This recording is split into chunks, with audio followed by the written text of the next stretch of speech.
Hello friends, welcome to Vadipatti அம்மா சமையல். இன்றைக்கி நம்ம கிச்சனில் பார்க்க போகிற ஸ்பெஷல் ரெசிபி சேனக்கிழங்கு கறி மசாலா தாங்க பார்க்க போகிறோம். நம்ம நிறைய கல்யாண வீட்டில் இந்த சேனக்கிழங்கு மசாலா கறியை சாப்பிட்ருப்போம். ஆனால் அந்த டேஸ்ட்டில் நம்ம வீட்டில் வராது செஞ்சோம்னா. ஆனால் இன்றைக்கி அதே டேஸ்ட்டில் சும்மா அட்டகாசமான ருசியில் செய்ய போகிறோம். வாங்க பார்க்கலாம். அதுக்கு முன்னாடி இன்றைய பிறந்த நாள் மற்றும் திருமண நாள் காணும் அனைவருக்கும் வாடிப்பட்டி அம்மாவின் இனிய நாள் வாழ்த்துக்கள். ஸ்கிப் பண்ணாமல் பாருங்கள் ஃப்ரெண்ட்ஸ். பிடிச்சிருந்தா ஒரு லைக் ஒன்று போடுங்க. இப்போ இந்த சேனக்கிழங்குல பாதியை துண்டமாக நறுக்கி 2-3 தடவை கழுவி எடுத்துக்கலாம். மஞ்சளும் உப்பும் கலந்து வேக வச்சுக்கிடுவோம்.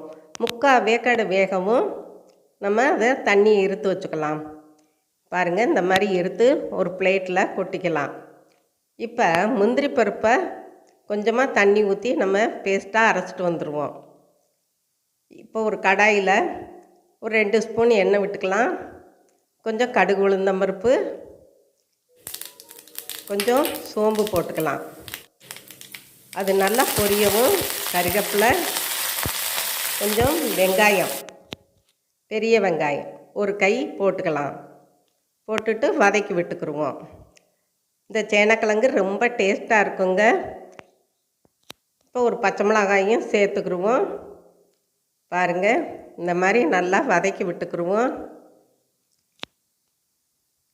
ஓரளவுக்கு வதங்கிருச்சு, கலர் மாறிக்கிட்டு வருது. இப்போ இஞ்சி பூண்டு பேஸ்ட்டு 1 ஸ்பூன் போட்டுக்கலாம், சின்ன ஸ்பூனில்.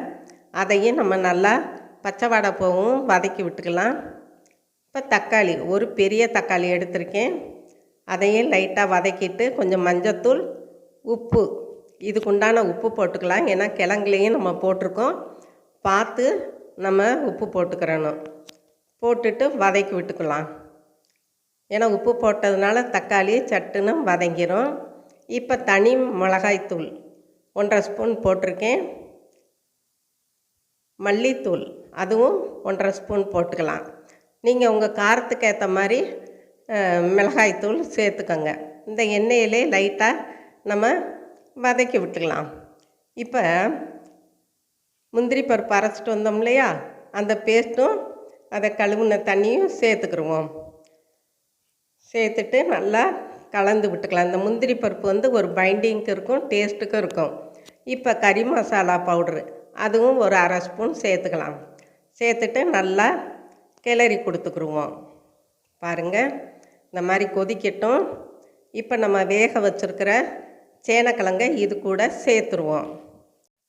இந்த மசாலாவோட நல்லா கிளறி கொடுத்துக்குருவோம். இந்த மசாலா வேகிறதுக்கு கொஞ்சம் தண்ணியும் நான் சேர்க்க போகிறேன். பாருங்கள், இப்போ தண்ணி ஊற்றிக்கலாம். தண்ணி ஊற்றி கிளறி விட்டுட்டு ஒரு மூடி போட்டு ஒரு 5 நிமிஷம் இருக்கட்டுங்க. இந்த சேனக்கிழங்கு ரொம்ப நல்லாயிருக்கும். தயிர் சாதம், சாம்பார் சாதம், ரசம் சாதத்துக்கும் நல்லாயிருக்கும்.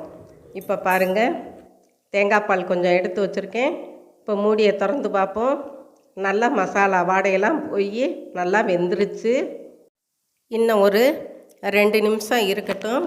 இந்த தண்ணியெல்லாம் நல்லா வத்திருச்சு பாருங்கள். இந்த ஸ்டேஜில் நம்ம அரைச்சி வச்சுருக்க தேங்காய் பால் கொஞ்சமாக ஊற்றிக்கலாம். ஊற்றிட்டு கிளறி கொடுத்துக்குருவோம். நீங்கள் இந்த ஸ்டேஜில் எடுக்கணுனாலும் எடுத்துக்கலாம். ஒரு கொதிக்கவும் பூரி சப்பாத்திக்கும் ரொம்ப டேஸ்ட்டாக இருக்கும். இட்லி தோசைக்கு நான் இன்னும் கொஞ்சம் கிளறி கொடுத்துட்டு எடுக்க போகிறேன். பாருங்கள், நல்லா சூப்பராக வந்துருச்சு. இப்போ கொத்தமல்லி தலை போட்டு ஒரு கிளறிக்கிடுவோம். அவ்வளோதேங்க, நம்மளோட கல்யாண வீட்டு சேனக்கிழங்கு கறி மசாலா சும்மா ஜம்முன்னு ரெடி ஆயிடுச்சு. இதை ஒரு பவுலுக்கு நம்ம மாற்றிக்கலாம். இதுவரை சப்ஸ்கிரைப் பண்ணாதவங்க சப்ஸ்கிரைப் பண்ணுங்கப்பா.